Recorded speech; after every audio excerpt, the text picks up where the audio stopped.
I am Emily, and I have an older brother named Benjamin, who is 7 years older than me. Since childhood, Benjamin displayed exceptional academic prowess, excelling from an early age. He graduated from a prestigious high school and university, and naturally, our parents were immensely proud of him. They often spoke about Benjamin's remarkable achievements. Growing up in an environment where he was expected to excel and constantly praised, Benjamin's personality underwent some changes upon graduating from university and finding a job. He decided to leave our family home, sarcastically remarking, "I can't bear such a mundane life in this house anymore." I'll never forget the wry smile on his face at that moment. Our parents, visibly surprised and somewhat saddened, recall how cheerful and cherished Benjamin used to be. Admittedly, I felt anger during that time. I didn't stand out academically or in sports, and my high school wasn't super prestigious. Still, I valued the bond and love within our family. Both Benjamin and I owed our lives to our parents' support, and I wished he felt the same. Throughout my high school years, I realized the warmth and love of a family are precious. Strangely, my brother seemed immune to that love our parents showered us with endless affection. Yet Benjamin perceived them as ordinary people. As a child, he was my hero, handling everything perfectly. He used to care, play, and help me study. However, by the time I was about to graduate high school, he started questioning the value of higher education and dismissed my pursuits. Whenever confronted, he blamed our parents, claiming he became this way because of them. I cried, but my parents reassured me, saying, "Emily, you've grown into a truly kind-hearted person." Encouraged by their kindness, I entered a national university and secured a job at my dream company. By the time I started working, my parents were almost 60 and my brother was already married. Oddly enough, neither my parents nor I had met his wife, despite numerous invitations. He hesitated, citing considerations about introducing her to our family. About half a year into my new life as a working professional, an unexpected event disrupted my routine. During work hours, I received a personal call from my usually aware mother. Concerned, she inquired about my well-being and then dropped the bombshell. "Your father suddenly fell." My heart sank, and I immediately informed my supervisor, rushed to catch a taxi, and hurried to the hospital. My mother had mentioned it along the way. As I made my way to the hospital, my mind was filled with repeated hopes and prayers for my father's well-being. Upon entering the waiting room, a heart-wrenching scene unfolded. My mother, tears streaming down her face, greeted me with visible distress. "What happened, Mom?" I asked, settling beside her with a heavy heart. The morning had started like any other, and the sudden turn of events left me unable to process the unfolding situation. Words poured out of me one after another, seeking answers. After a pause, my mother quietly uttered, "Your father has been diagnosed with cancer." The revelation hit me like a tidal wave, causing time to momentarily stand still. The shock, surprise, and anxiety within me spilled out in my voice as I questioned why. Taking a deep breath, my mother began to speak with a tone laced with sadness. "It's stage 4. The cancer has spread to the bile duct, and they said it's hard to remove it all." Her tears flowed uncontrollably, and I struggled to find words as I listened, grappling with the weight of the news. Seeking a glimmer of hope, I asked, "What treatment will be done next?" My mother nodded somberly, and after a brief pause, the attending physician entered to explain the detailed condition and treatment plan. The reality of my father's illness had surpassed expectations, with confirmed metastasis to other parts. Even if they operated, there was a significant risk, and success couldn't be guaranteed. In the heavy silence of the waiting room, my mother and I held hands, attempting to come to terms with this harsh reality. The doctor's matter-of-fact words emphasized the crucial choices ahead, continuing with chemotherapy or opting for support. In the palliative care ward, the ticking of the clock's second hand seemed to carve through the atmosphere, underscoring the gravity of the situation. Contemplating how to navigate this challenging moment, I suggested involving my brother, Benjamin, in the decision-making process. Picking up my smartphone with a forced smile, I informed my mother that I had already attempted to contact Benjamin. However, recalling his past behavior and nature, I sensed a premonition of his reluctance to face tough decisions. Despite his potential resistance, I persevered, believing in the importance of gathering the family's opinions. After numerous attempts, I finally heard my brother's slightly irritated voice urgently and anxiously. I pressed him to understand our father's condition, emphasizing the need for his presence at the hospital. His dismissive response lacked empathy, shaking me to the core. As I reminded him of our father's immense contributions to our family, tears threatened to spill. Confronting my brother's apparent indifference to our father's critical condition, I was stunned by the exchange. I found myself at a loss. Returning to my mother, a look of concern was etched on her face. "What happened?" she inquired. I replied, "It seems he is quite busy now," avoiding the details. My mother sighed deeply, murmuring, "It would have been comforting if Benjamin was here." In the following months, my father chose to spend his final moments in a palliative care ward, and after that decision, he quietly passed away. I informed my brother of the somber news over the phone, conveying the details of the wake and funeral. However, his response was cold, stating, "I'm busy with work, so I can't attend. Please proceed without me." True to his word, he didn't appear at our father's wake or funeral. Even my mother seemed shocked by this fact. She probably never imagined her son wouldn't show up for his father's funeral. Both family and acquaintances expressed their surprise and disappointment at his absence. After the funeral, when a moment of quiet settled among the family, my mother exhaled deeply, muttering to herself, "He didn't come." I took her hand and said firmly, "Mom, let's not worry about him anymore. We have to let him walk his path. For now, let's cherish our memories of Dad." In response, my mother tightly squeezed my hand and smiled, saying, "Thank you." Unbelievably, the next day, my older brother suddenly appeared at the apartment where we live. When I opened the door, his expression was different from usual, filled with urgent restlessness. Stepping inside, he demanded without any greeting, "Where is the inheritance Father left behind?" Shocked by his demand, I emotionally retorted, "Seriously? Someone who didn't even show up at the funeral, and now you're saying this?" Visibly irritated, my brother snapped, "Kids should stay quiet."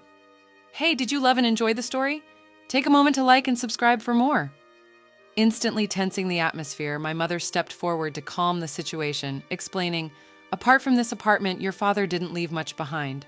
"There's no way that's true," retorted my brother in frustration.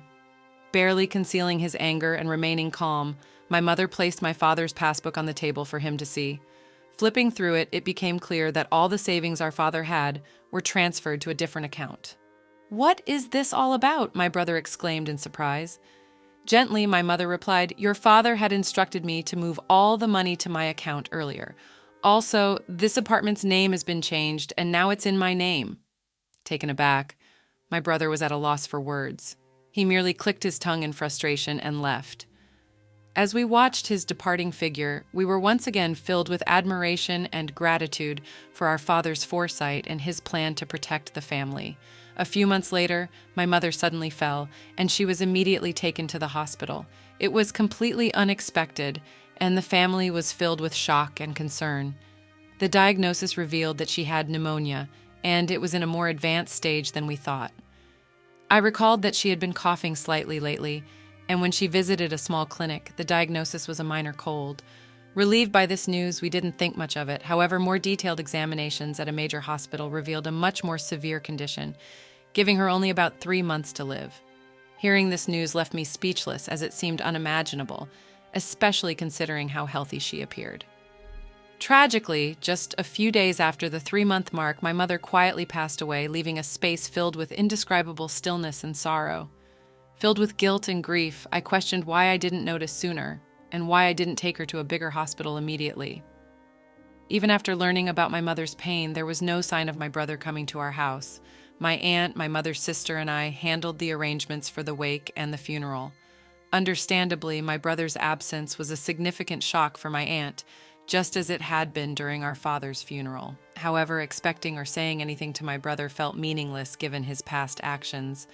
A few days after the funeral, as my aunt and I were sorting out the heirloom, my brother appeared again, accompanied by his wife, whom we were meeting for the first time. He bluntly inquired about our mother's inheritance, assuming she must have left something. Shocked and dumbfounded, my aunt stared at him in disbelief. The most astonishing part was that beside my brother stood his wife, my new sister-in-law, who neither met our eyes nor greeted us. She just stood silently next to my brother. Even more shocking was that my brother didn't even visit our mother's grave. Trying to maintain calmness, I suggested, "Brother, please at least pay your respects to our parents. Visit Mom's grave." However, he responded dismissively, "Does that even mean anything?" He quickly followed up with, "By the way, how much of Mom's inheritance is left?" At that moment, my aunt's expression changed drastically. In a voice filled with anger, contrasting with her usual warmth, she sternly admonished Benjamin, "How can you think of such things at a time like this? Emily is managing the funeral on behalf of both of you, putting in all her effort. Shouldn't you act with a bit of gratitude, thinking of your parents?"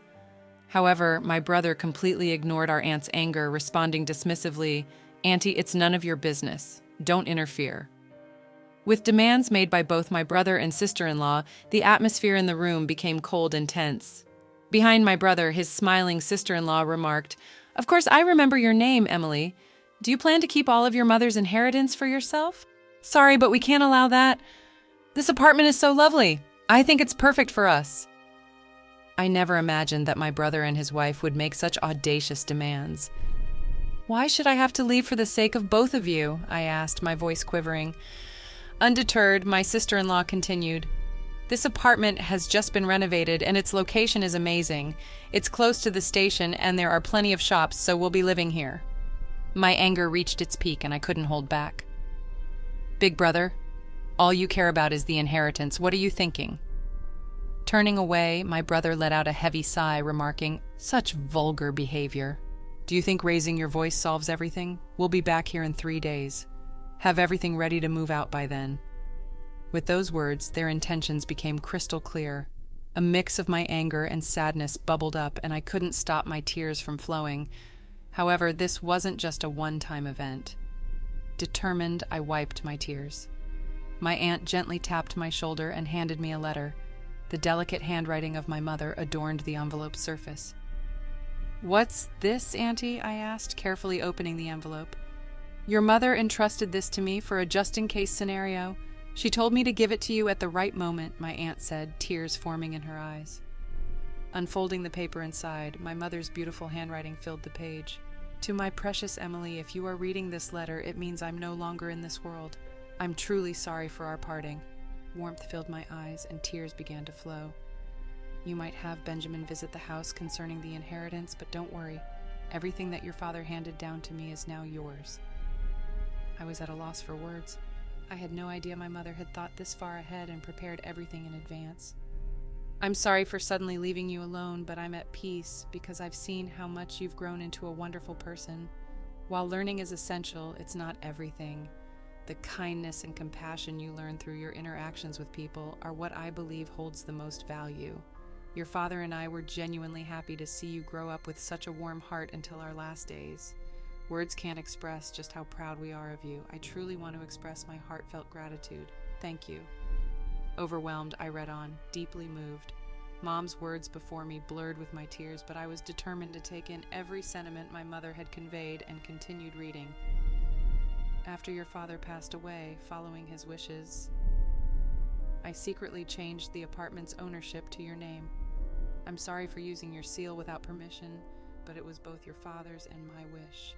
Please don't be angry. Life has its ups and downs. Even when things get tough, we want you to persevere and live your life fully. So stay strong and find your happiness." The letter ended there, tears streaming down my face, wetting the paper. My aunt, standing next to me, pressed her eyes and shared tears alongside me. "Your sister truly cared about you. In her heart, you were a treasure," my aunt said gently, holding my hand. From the envelope, a bank book and my name emerged. It seemed like something my mother must have secretly made in the past. To my surprise, when I opened the bank book, a substantial amount was recorded. I felt that this was probably the inheritance from my father that my mother had saved for me. A few days later, my brother and his wife showed up at the house without even knocking on the door. They entered as if it was their own home. "It's time for you to leave, just as promised, right?" my brother sarcastically said as I stood still. My sister-in-law became irritated. "Isn't it your duty to leave quickly?" she said, almost as a command.